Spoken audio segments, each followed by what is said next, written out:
Oke, kita mulai. Jadi hari ini kita masuk pada bulan ke-7 dari diskusi bulanan tentang paper-paper mengenai manajemen dan kebijakan kesehatan.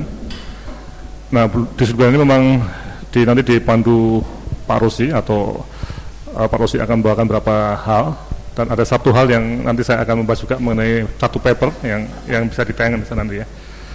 Kemudian hari ini kita ada agak khusus, kita 2 jam, tapi yang jam pertama dipakai untuk paper, kemudian yang jam kedua kita membahas mengenai hasil dari meeting ekonomi kesehatan di Sydney ya, yang berjalan kira-kira tanggal 2 minggu lalu ya.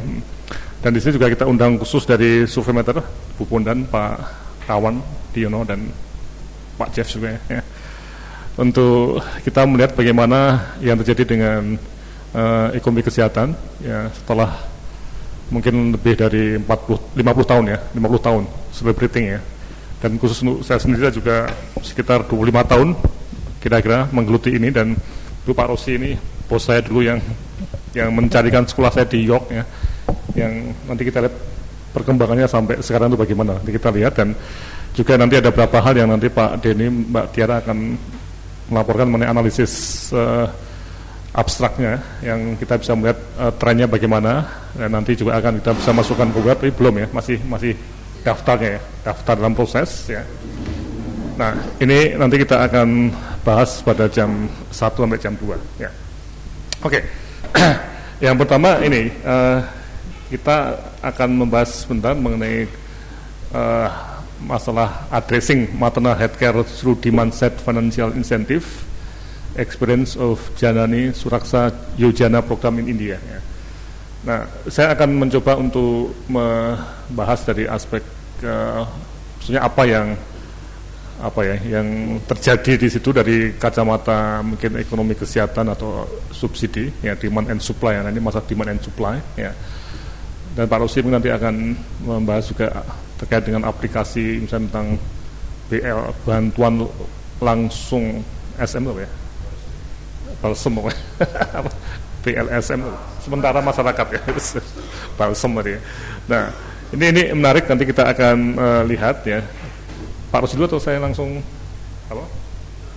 Ya, saya cuma melihat dalam konteks soalnya apa yang dilihat dari demand side financial incentive ya. Ya. Mungkin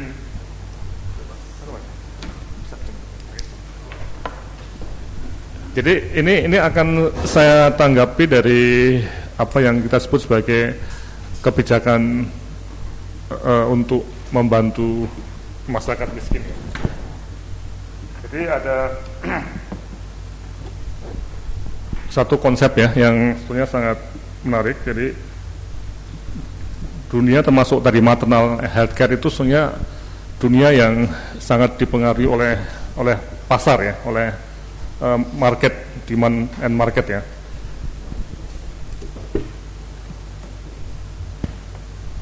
Dan kita tahu persis bahwa demand and supply ini itu kalau dibiarkan secara bebas itu akan menimbulkan apa yang disebut sebagai kegagalan pasar ya ini. Nah, jadi mungkin dalam konteks ekonomi itu ada semacam ini rumah tangga, mungkin rumah tangga itu mungkin ada pakai rumah tangga yang miskin ya, yang ini. Kemudian ini lembaga atau rumah sakit atau puskesmas, pelayanan kesehatan yang memberikan semacam tadi pelayanan kesehatan ya. Nah, ini kita akan lihat dari sisi supply di sini di rumah sakit dan demand di masyarakat ya. Jadi kalau kita menggunakan model ekonomi murni, ini yang menjadi semacam titik dasar mengapa butuh inovasi dalam memberikan financial insentif untuk demand ya. Itu yang bisa pakai mungkin hanya ini ya, seperti pasarnya ya, ada kata-kata pasar ya, yang bisa pakai hanya orang yang kaya ya, yang mereka memberikan semacam pembayaran untuk rumah sakit yang dia memberikan dalam bentuk jasa. Nah, ini. Jadi ini yang perlu kita cermati dalam konteks bahwa demand and supply ini, termasuk demand itu juga berbasis pada cost-nya ya, dan cost-nya untuk mencari pelayanan kesehatan tidak hanya cost pada di puskesmas atau rumah sakit, tapi juga ongkos transportasi, waktu dan sebagainya. Jadi ini yang perlu kita cermati dari apa yang ada di paper tadi ya. Nah, jadi kalau dibiarkan, maka terjadi apa yang disebut sebagai satu market failure ya, atau kegagalan pasar ya. Nah, sehingga pemerintah itu memang menarik ya ketika bicara mengenai subsidi ya, semacam financial support tadi ya. Itu diberikan ke sisi supply-nya atau ke sisi demand-nya. Nah, ini yang menjadi satu hal yang menarik ya. Dan kalau diberikan pada sisi demand itu bagaimana caranya, diberikan pada sisi supply bagaimana caranya. Nah, sebelum ada Krismon itu memang untuk rumah sakit ya dan pelayanan kesehatan itu memang banyak subsidi diberikan pada sisi supply ya. Jadi rumah sakit yang diberi subsidi ya. Ini seperti BBM ya, bensin tadi ya. Akibatnya yang pakai rumah sakit itu ya cenderung ya bisa yang kaya-kaya ya. Dan sudah terbukti dalam penelitiannya saya Pak Denny ya, bahwa yang menggunakan rumah sakit khususnya yang inpatient itu sebagian besar orang kaya. Jadi tidak inequity-nya itu sangat-sangat buruk ya.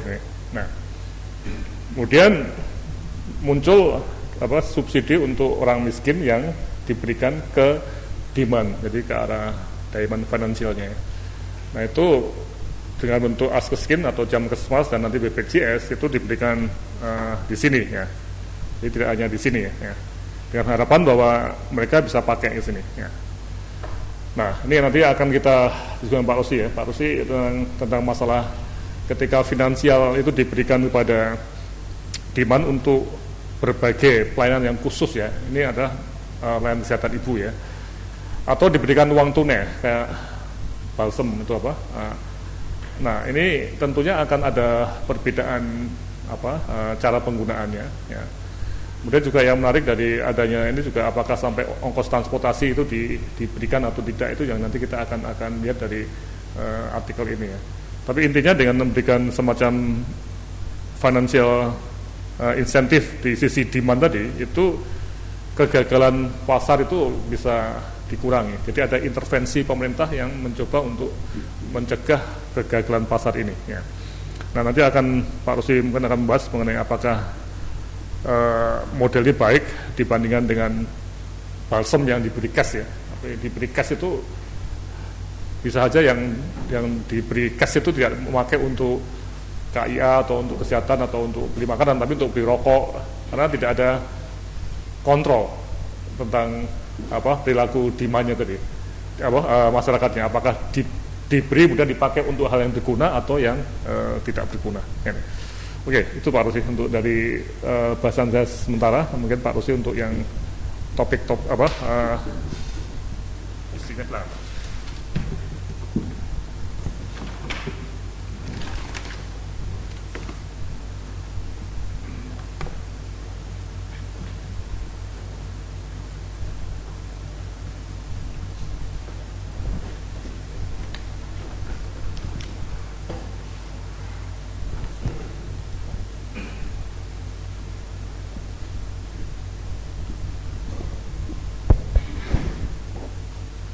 Jadi maksud dari DSF ini seperti yang dijelaskan tadi, yang diberikan oleh pemerintah ini atau yang ditingkatkan adalah daya beli dari konsumen. Jadi uang atau subsidi tidak diberikan pada provider tapi pada konsumen, dan diharapkan dapat meningkatkan utilisasi dari pelayanan atau untuk merubah perilaku tertentu. Nah, klaim dari para penulis ini didasarkan atas teori ini, principal agent. Prinsipalnya bisa pemerintah, bisa donor, atau bisa suatu komunitas, sedangkan uangnya diberikan pada agent atau konsumennya. Dan mereka mengharap ini bisa digunakan atau sebagai strategi untuk percepatan pencapaian MDGs, terutama Goal 4 dan Goal 5, karena fokusnya di KIA. Ini program nasional di India, tapi pengelolaannya oleh provinsi atau negara bagian lah, karena ini federal. Dan bentuknya berupa cek setelah melahirkan. Jadi harus ada bukti bahwa ibu itu menggunakan sarana kesehatan, ini baik swasta maupun umum, dan bisa dibantu oleh kader atau nakes yang dibantu oleh tenaga kesehatan yang membantu melahirkan, ya. Misalnya kalau dulu di sini dukun terlatih, tapi ini mungkin lebih dari itu. Nah, untuk tiap negara bagian berbeda, tergantung dari sosial ekonominya, indikator demografis dan sebagainya. Untuk yang miskin sekali, itu semua ibu, jadi tidak ada perbedaan, semua ibu yang melahirkan, dan juga tidak tergantung dari kelahiran keberapa, asal melahirkan di rumah dibantu tenaga terdidik atau di rumah sakit, dan juga diberikan kepada kader. Ini singkatannya ASHA ini, yang mendampingi si ibu ini untuk prenatal care, antenatal care, dan postnatal, dan termasuk transportasi untuk si ibu. Kalau negara bagiannya lebih tinggi soseknya, insentif hanya diberikan pada ibu-ibu yang soseknya rendah. Sebenarnya pelayanan sudah gratis, tapi tidak diberikan intensif. Jadi kalau insentif, kalau mereka ingin pergi ke puskesmas misalnya, pelayanannya gratis. Tapi ini suatu upaya untuk meningkatkan utilisasi dari pelayanan kesehatan. Jadi ada tujuannya, yaitu supaya daya beli meningkat, supaya ini OOPS, out of pocket spending, juga ikut meningkat. Jadi diharapkan jangka panjangnya mandiri, ya. Dan untuk meningkatkan motivasi kerja dari ini kader. Nah, metode penelitiannya, lokasi penelitian melalui stratified random sampling 3 peringkat. Negara bagian yang terpilih Orissa, kemudian ada 3 distrik terpilih di tahap kedua, dan kemudian tahap blok atau mungkin di sini RW, ya. Jadi 50% dari distrik yang terpilih, dan ini mewakili 10% dari seluruh populasi negara bagian itu. Nah, pengumpulan datanya itu kuantitatif dan kualitatif. Kuantitatif ini hanya data sekunder dari Management Information Systemnya, kemudian di cross check dengan laporan-laporan dan kebijakan-kebijakan yang diterbitkan. Pemilihan ibu-ibu diidentifikasi oleh kader, kelompok wanita, dan organisasi masyarakat, sedangkan kader diidentifikasi oleh Dinas Kesehatan. Nah, mengenai datanya, khusus yang sekunder ini untuk melihat data partos di sarana kesehatan, antenatal care dan postnatal, dan juga kematian ibu. Kemudian focus group discussion dengan ibu-ibu untuk mengetahui tentang pemahaman yayasan, organisasi atau program tersebut. Kemudian ada focus group discussion dengan kader dan wawancara dengan 7 staff. Nah, di sini mereka mengakui ada bias, recall bias. Jadi karena yang ditanya kejadian-kejadian yang jangka waktu lama. Nah, ini hasilnya, jadi time series, ya. Dan kalau kita lihat sebenarnya juga ada bias-bias di sini. Misalnya yang menyangkut tentang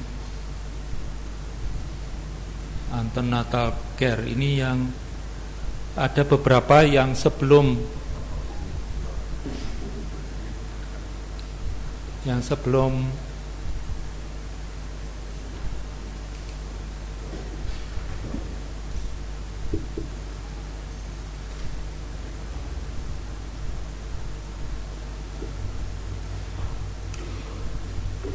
sebelum program dimulai sudah ada peningkatan.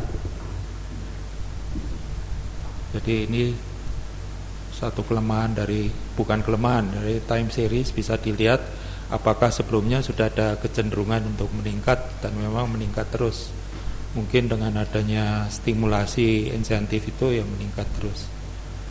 Tapi mereka juga mengatakan bahwa masalah yang dihadapi itu banyak, jadi kemungkinan untuk mendongkrak juga sedikit dalam hal ini peningkatan out of pocket spending.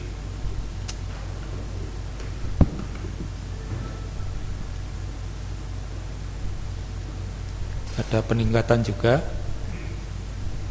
Jadi kurang lebih ya ada keberhasilan, karena mereka mengatakan kalau keberhasilannya tidak ada, mungkin program ini, seperti ini tidak layak untuk direplikasi.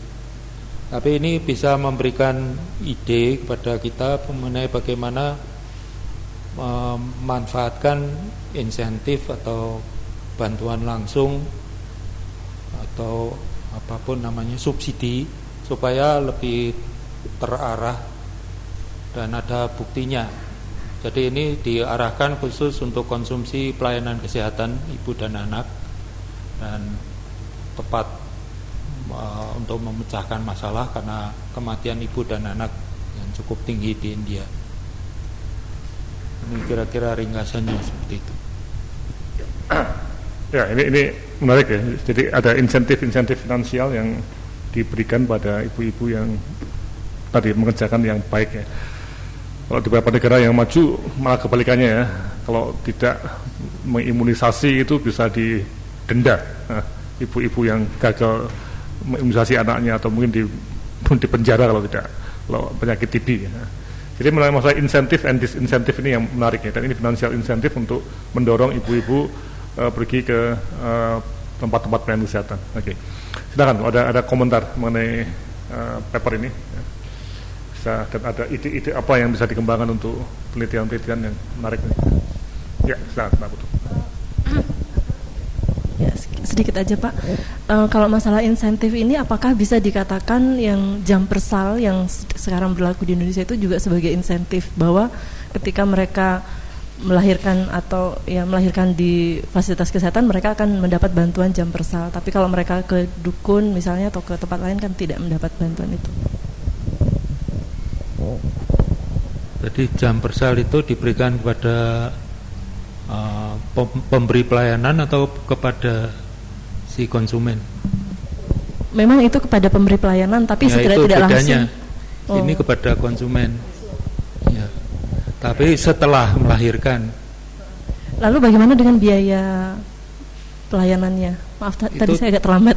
Nah, sebelumnya itu kan tetap ada pelayanan ini, pelayanan anter dan postnatal itu di sarana umum ini kan tetap gratis, tapi tanpa insentif. Nah, untuk mendorong konsumen ibu-ibu, terutama yang sosegnya rendah, untuk datang ke sarana kesehatan ini untuk pelayanan antenatal atau untuk melahirkan, dan juga di swasta ibu-ibu ini diberi insentif berupa cek, uangnya ditransfer. Di makalah itu disebut berapa dolar dan sebagainya, dan juga kepada kader yang mendampingi ibu ini.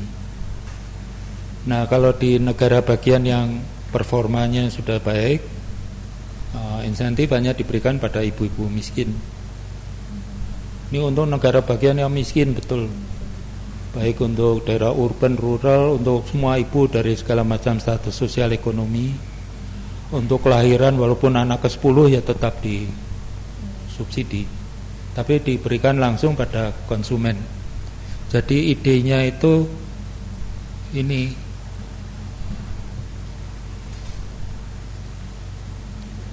yang biasanya output dari pemerintah itu berupa pelayanan, ini outputnya pembayaran.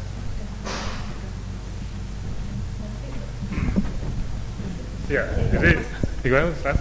Masih nyambung sama yang tadi, saya jadi tertarik.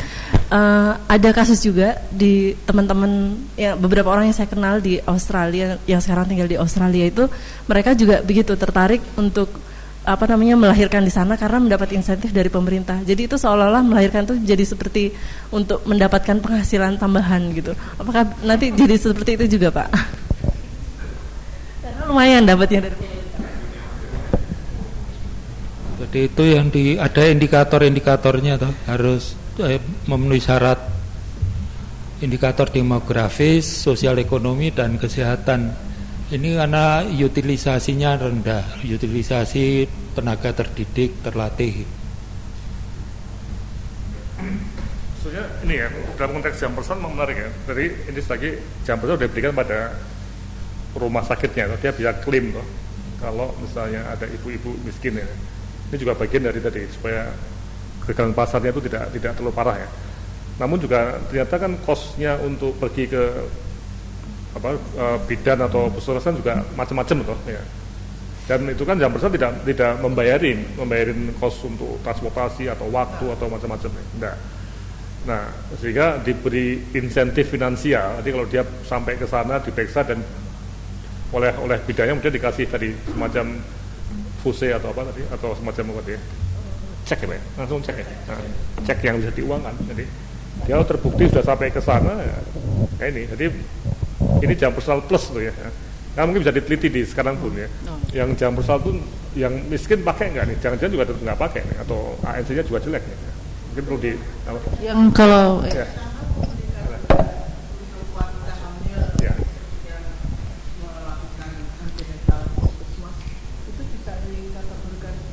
Wanita miskin, Oh, PKH. iya. Program PKH. Kasih insentif cash tuh, ya. Ya, tapi untuk keluarga miskin, ibu-ibu yang miskin tetapi melakukan antenatal di puskesmas. Jadi untuk negara bagian yang miskin, semua ibu tidak tergantung sosial ekonomi diberi insentif untuk antenatal care, untuk melahirkan, dan untuk postnatal care, juga untuk kadernya yang mendampingi ibu, mendorong dia untuk periksa antenatal, terus ongkos transport bagi si ibu. Tapi kalau negara bagiannya lebih makmur, lebih kaya, bantuan ini hanya untuk ibu-ibu yang miskin. Ya, maksud saya di Indonesia. Oh, Indonesia belum. iya, Ditanyakan langsung ke industri dari semua orang di Indonesia, ya. iya. Di Indonesia kan ada program PKH. Ini bisa kita lihat sebagai insentif kepada ibu-ibu yang miskin dan melakukan antenatal di. Diberi berapa? Diberi uang berapa? Atau? Jumlahnya saya nggak tahu persis Pak. Tapi kalau ada paketnya sendiri-sendiri. Paket PKH itu ada yang untuk ibu, ada yang untuk anak yang sekolah. Kalau dia punya anak sekolah, dia enroll di sekolah, dan juga untuk ke ibu-ibu yang melahirkan, ibu-ibu hamil. Kalau keluarga itu punya ibu hamil, keluarga miskin dan ada ibu yang hamil, dan syaratnya juga dia harus melakukan antenatal di puskesmas, maka dia akan mendapat program masuk. Ya, itu diberikan setelah pemeriksaan ANC atau macam-macam itu. Diberi dengan syarat bahwa dia melakukan antenatal. Jadi ada syaratnya. Kalau dia tidak melakukan antenatal di puskesmas, tidak menjadi disqualified. Jadi kualifikasinya untuk mendapatkan PKH, kalau ibu hamil itu memeriksakan di puskesmas. Oh, ya. Karena yang menarik dari sini kan ini kan seperti begitu periksa langsung kasih cek loh. Nah, saya nggak tahu mekanisme PKH gimana. Diberikannya dalam bentuk uang tapi saya nggak tahu ke rumah tangga. Rumah tangga. Iya. Oke, siapa lagi kan? Pak atau Pak Andus? Sudah sama. Ya, Bujaran. Oh ya, sama. Ya. Ya, Prof. Laksono dan Pak Rosi. Ini jadi saya ingat ketika kita pengembangan yang perencanaan berbasis bukti di KIA itu ada salah satu strategi yang untuk meningkatkan utilisasi di pelayanan untuk maternal ini, salah satunya adalah ketika ibu-ibu yang melahirkan di sarana kesehatan pemerintah itu akan mendapat semacam paket maternity package. Jadi karena kendalanya banyak penyakit yang muncul setelah mereka keluar dari rumah sakit, jadi semua fasilitas memang gratis Pak Rosi, tapi kemudian yang jadi kendala adalah setelah itu mereka muncul penyakit baru, misalnya gizi buruk dan sebagainya, dan mereka tidak punya dana untuk cukup memberikan gizi yang baik atau asupan yang baik bagi si anak. Salah satu strateginya adalah memberikan semacam maternity package, ada susu, ada makanan tambahan, dan untuk lebih menarik memberikan pakaian bagi ibu dan si anak ini. Saya kira ini suatu terobosan strategi bagus ya. Kalau menurut saya ketimbang misalnya dalam berupa paket uang tadi. Ini untuk menghindari misalnya tadi seperti yang disampaikan oleh Bu Putu tadi ya, misalnya ketika orang terus kemudian berbondong-bondong ke negara tertentu hanya untuk mendapatkan tambahan uang. Kalau itu kan misalnya harus melahirkan, silakan nggak apa-apa mau ngambil maternity package-nya, tapi tidak bisa diuangkan. Itu yang pernah kita alami di Papua. Kemudian untuk yang kedua juga kajian ini sangat menarik. Saya pernah sedikit buat suatu riset, ada semacam yang di mindset finansial ini yang tadi Prof. Laksono sempat singgung, yang pre sama post ya. Pre itu yang model BLT ini, jadi tanpa ada precondition tertentu, pokoknya dibagi uang, sejumlah uang per keluarga, itu hasilnya memang justru akan tidak bagus, karena penggunaan uangnya justru yang kalau di tulisan saya itu yang kontraproduktif ya, jadi untuk rokok, yang kedua kemudian untuk beli pulsa dan sebagainya, dan yang kedua adalah yang modal yang istilahnya yang model post care incentive tadi ya, setelah ada pelayanan ke pelayanan itu baru diberikan reward tadi ya, itu justru untuk peningkatan utilisasinya cukup signifikan itu. Tapi ini penelitian sudah beberapa tahun yang lalu, mungkin untuk yang kondisi yang terkini ketika ada jam kesmas dan jam persal ini perlu dilihat lagi, karena dua bom ini cukup signifikan untuk meningkatkan utilisasi di pelayanan kesehatan terutama untuk pemerintah. Itu mungkin ada sedikit masukan dari Pak Rosi dan Prof. Laksono. Itu yang Pak Bu Putu itu, ini kan angka kematian ibu dan anaknya tinggi sekali. Kalau di Australia ini kan rendah. Terus masalah yang kritis ini sebenarnya di seleksi ibunya itu, karena bisa disalahgunakan juga. Ini diidentifikasi oleh kader, terus ada kelompok wanita dan ada organisasi masyarakat. Tapi kalau di negara bagian, mungkin di sini provinsi-provinsi yang performanya buruk, misalnya NTT, mungkin semua ibu dari semua strata dibantu, dan angka kematian ibu dan anaknya kan tinggi di situ. Jadi diseleksi dulu. Ada untuk tiap provinsi berbeda persyaratannya. Ya, memang ini jadi satu isu yang tadi Pak Dini katakan ya, ketika diberi subsidi bantuan tunai tadi ya, itu memang apakah ada jaminan misalnya untuk dalam konteks BBM nih ya, kan harga-harga naik misalnya ya, itu dipakai untuk barang-barang yang baik seperti makanan, untuk gizi atau untuk kesehatan atau apalah, tapi jangan-jangan dipakai untuk untuk rokok, untuk ngobrol di pulsa ya, kita nggak punya kontrol nih apa. Padahal uangnya ya berapa bulan itu, balsam berapa, 6 bulan ya, 3 bulan ya, 3 bulan kali 150.000 ya. Ya ini untuk beli rokok lumayan tuh ya, jadi nggak ada yang larang loh ya. Nah ini ini menarik ya. Nah ketika model seperti ini tadi yang kita coba mungkin aplikasinya untuk di Indonesia, mungkin yang PKH tadi ya, tapi saya belum tahu persis PKH bagaimana ya, apakah itu berbasis pada event kegiatan, begitu dia datang dikasih, atau bulanan atau apa, saya nggak tahu nih ya. Dan apakah pernah ada suatu penelitian ya dari keluarga yang di PKH tadi, apakah lebih sering ke mana, ke KIA atau ANC-nya lebih lengkap, K1 K4-nya itu lebih tinggi. Nah ya makanya ini sekali lagi pertemuan kita ini untuk memberikan ide-ide baru dalam penelitian-penelitian ya. Ini. Saya nggak tahu data sekunder ada nggak Bu ya di IFLS atau di Susunas ada nggak yang Mike. Di FLS memang kita menanyakan apakah apakah rumah tangga itu mendapatkan PKH atau tidak, tetapi tidak secara detail karena itu hanya salah satu daripada program pengentasan kemiskinan yang kita masukkan. Jadi tidak sampai kita mau melihat ke maternal. Jadi PKH itu untuk apa? Tujuan utamanya untuk apa? PKH. Bagaimana? Tujuan utamanya apa? PKH.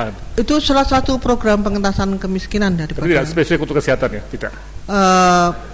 Kesehatan dan pendidikan. Nutrisi juga, PKH nutrisi ya. Ini luas berarti ya. Jadi kesehatan pun juga untuk malaria, TB atau apa ya. Jadi, kalau ini kan sangat sempit ya. Jadi memang betul untuk kematian untuk ibu dan anak ya. Ini untuk ANC misalnya. Ini sempit betul. Ini dipakai dengan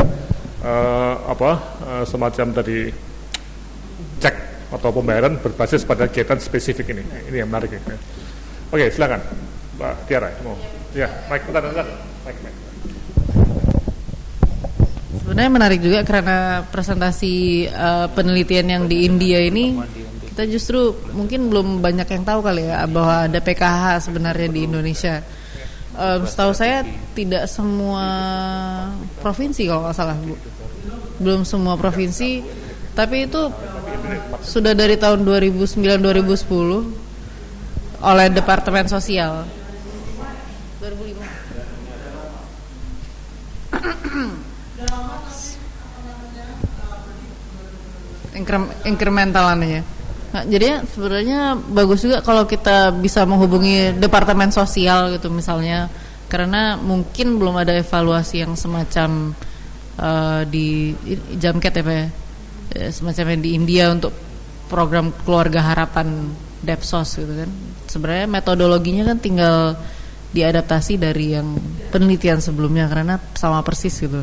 Mungkin ini sedikit lebih luas karena ada pendidikan, tapi setahu saya juga yang PKH ini misalnya dia harus menunjukkan kartu imunisasi lengkap baru mendapat 2 juta per tahun untuk satu keluarga, tergantung jumlah anaknya. Per tahun langsung diberi langsung blek gitu 2 tahun 2 juta. Kayaknya enggak Pak, kayaknya tergantung misalnya kalau ibunya hamil dia harus antenatal care sekian kali terus.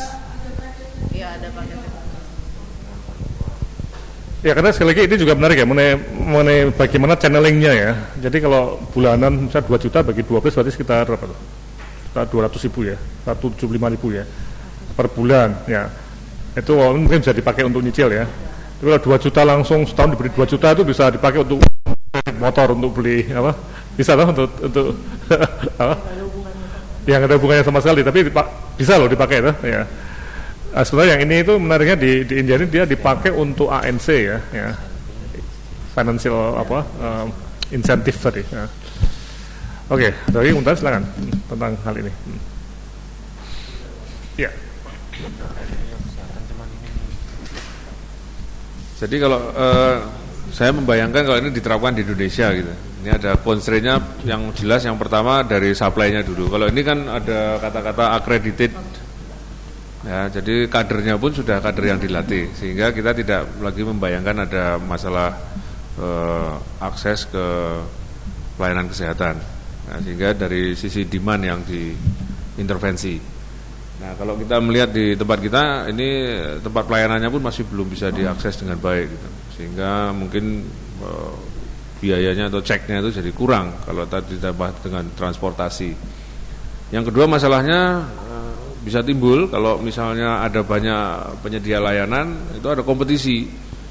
Nah, seperti kita lihat di jam persal ini ada banyak bidan-bidan yang menahan ibu agar supaya mereka ikut di dalam kegiatan itu dan dapat insentif. Nah, nanti dikirim ke rumah sakit kalau sudah dalam keadaan yang, nah ini situasinya mungkin akan menimbulkan problem juga di tempat kita karena nanti antar provider ini bisa timbul kompetisi. Ya, akan timbul upaya untuk menginjus si ibu-ibu supaya datang ke tempat mereka. Nah, ini kalau kita lihat tadi proporsinya antara OOP dengan yang yang dibantu oleh pemerintah kan cukup hampir setengah-setengah ya. Jadi, sehingga ini bahayanya ada di situ. Jadi pertanyaannya mungkin kalau kita mau menerapkan model ini bagaimana kita juga harus mengatur bukan perilaku dari demand-nya tapi perilaku suppliernya. Ya. Terima kasih. Kalau dilihat diagram ini, apakah berhasil menurunkan kematian ibu itu?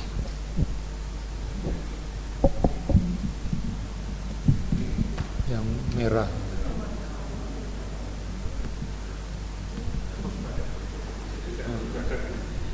Tapi sebelum program kan sudah ada tendensi turun. Yang naik pengguna delivery sini, institutional delivery, melahirkan di puskesmas, di rumah sakit. Jadi apakah bisa ditiru untuk percepatan pencapaian MDG? Indonesia kan hanya berhasil di 1 goal TBC, itu saja questionable. Yang ini menjadi masalah besar, goal 45. Pembanding ya mestinya negara-negara bagian yang lain bisa dibuat. Jadi time series untuk beberapa negara bagian, dan negara bagian yang subsidinya terbatas pada yang miskin sekali. Kalau ini lengkap subsidinya, karena negara bagian yang miskin kali.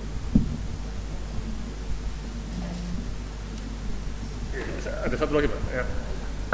Ini tadi menarik ya, ada satu maksud juga ya, diberi financial incentive, tapi juga tidak selamanya.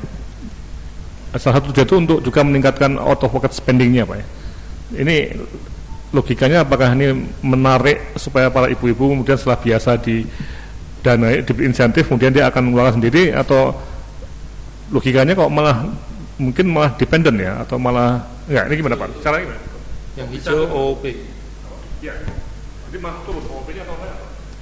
Yang hijau itu out of pocket. Dia, uangnya dia sendiri. Yang merah itu yang dari subsidi. Jadi subsidinya kan menurun.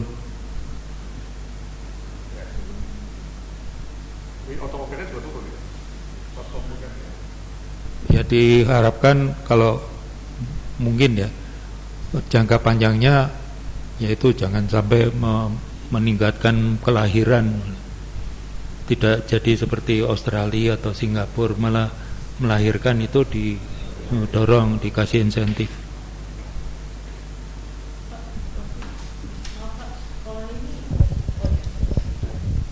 Saya agak kurang paham yang grafik yang ini. Yang kiri itu institutional deliveries tanpa CCT gitu ya. Programnya belum mulai. Iya. Terus yang JSY itu, yang tengahnya itu 2010, yang JSY-nya kan sudah mulai ya Pak ya. OOP-nya meningkat walaupun ada kontribusi dari JSY gitu ya Pak ya. Institutional delivery. Betul, tapi Jadi di yang sebelumnya itu deliveries-nya banyak mungkin, tapi mungkin di dukun dan sebagainya, atau di rumah dibantu suaminya sendiri. Jadi tidak tampak di diagram ini. Sebenarnya total kelahiran itu digambarkan, tapi yang di cover oleh subsidi berapa, yang out of pocket berapa. Yang hijau ini kan bukan jumlah kelahirannya kan Pak, tapi jumlah dolar OOP-nya kan, out of pocket expenditure ya kan. Jadi sebenarnya dengan share proporsinya. Iya betul. Nggak, maksud saya kayaknya kalau dilihat dari sini aja, kalau saya nggak salah OOP-nya justru meningkat walaupun sudah ada subsidi gitu. Apa tujuannya memang untuk meningkatkan OOP? Oh gitu. Ya, supaya mandiri. Bukan supaya dapat untung terus.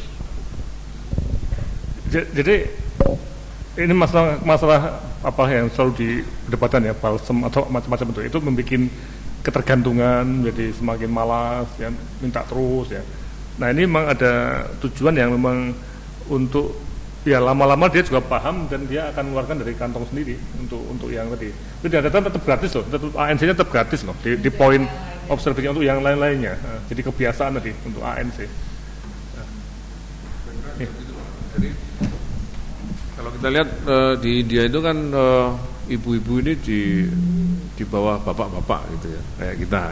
Nah, kemudian yang mengatur pengeluaran itu bapak-bapak. Mungkin di sini maksudnya adalah supaya mereka tahu bahwa dengan melahirkan di institusi pelayanan kesehatan itu keselamatannya lebih terjamin, kesehatannya juga bisa dijaga, anak-anaknya lebih diperhatikan dan mereka bisa mengalokasikan.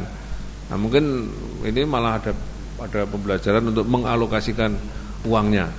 Nah, sehingga dari keluarga itu tahu bahwa oke, kalau saya mau melahirkan harus di sini walaupun saya harus mengeluarkan uang. Kalau lihat gambarnya ini.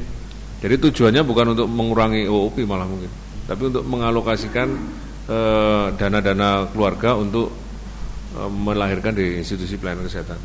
Itu perkiraan saya gitu Pak Rosi. Dari? Sudah? Oh, salah. Oh, mati. Dokter baru kita. Baru saya angkat dari oven. Baik, terima kasih. Sebetulnya tadi saya berpikir Pak Rosi yang 2 grafik terakhir ini, yang ini dan sebelumnya. Jadi karena tadi disebutkan pendekatan pakai principal agent teori ya. Jadi bagaimana fenomena atau hasil-hasil semacam ini bisa dijelaskan dengan principal agent teori? Karena kan principal agent teori kan intinya adalah kita bisa mengatasi masalah agency problem. Misalnya adverse selection sama moral hazard. Nah, jadi kalau kita kembali ke teori kan sebelum kita pada hal praktis, kita di penjelasan teorinya seperti apa baru bisa kita berpikir dengan terobosan atau inovasinya apa baru kita bisa kita lihat. Tapi saya ingin jelas, jadi saya belum menangkap gitu Pak. Itu aja, terima kasih.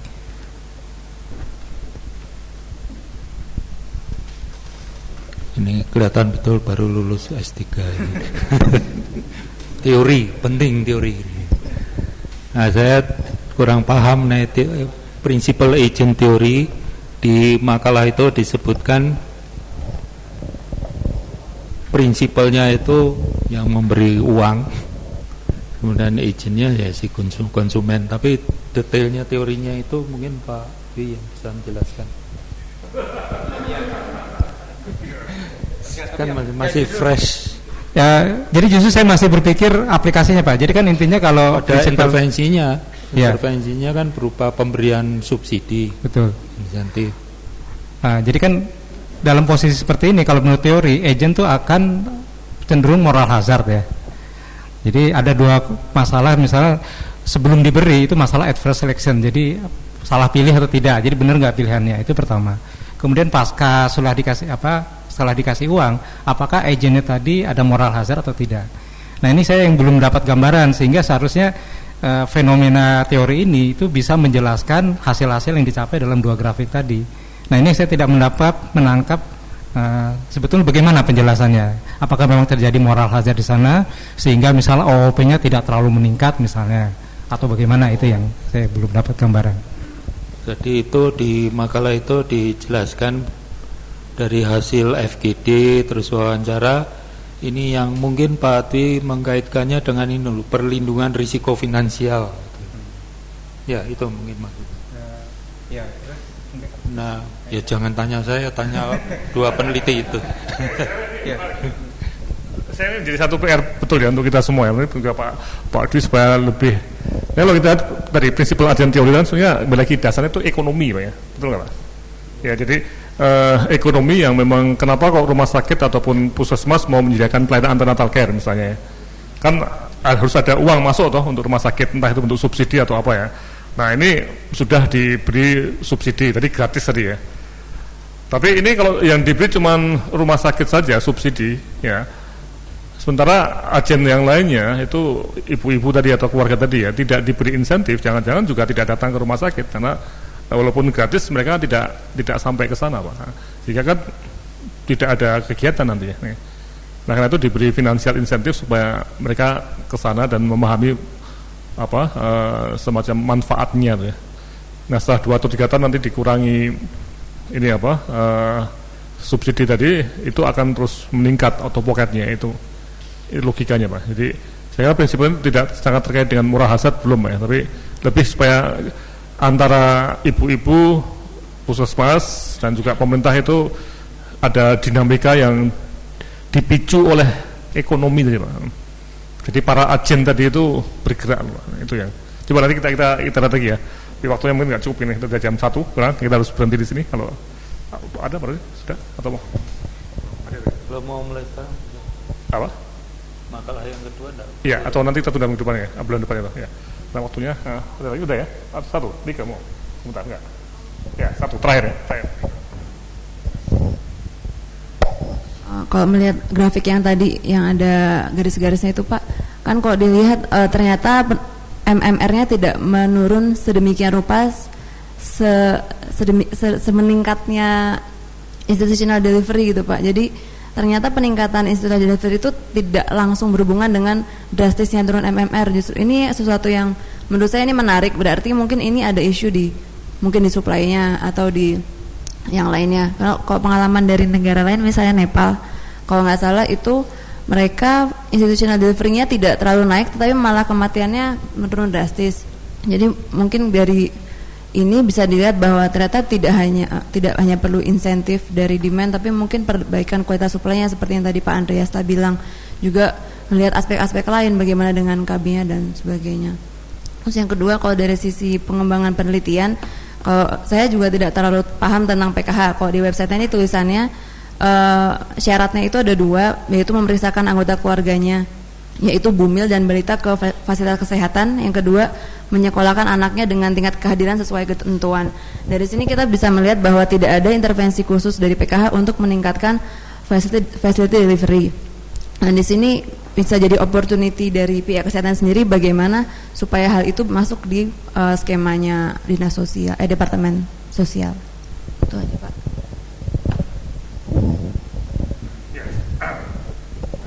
Ya memang ini menarik kalau kita lihat kematian yang tidak turun ya. Memang jangan-jangan memang ANC itu bukan satu-satunya penyebab yang utama ya. Dan juga terbukti di DIY pun juga ANC-nya tinggi, kematian juga tinggi. Jadi ada faktor lain termasuk mutu pelayanan delivery-nya dan juga komplikasi-komplikasi yang tidak baik kan. Ya. Jadi ini bisa seperti itu. Tapi yang jelas sudah bisa menaikkan itu sudah menarik ya, menaikkan secara langsung tadi ya.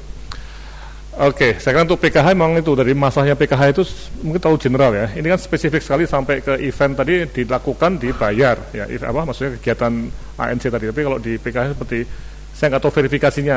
Kalau di soal tadi diberikan saya sudah itu, terus bagaimana verifikasinya? Kan nggak gampang. Oke, ya saya kira demikian. Terima kasih untuk temuan untuk Pak Rosi ya.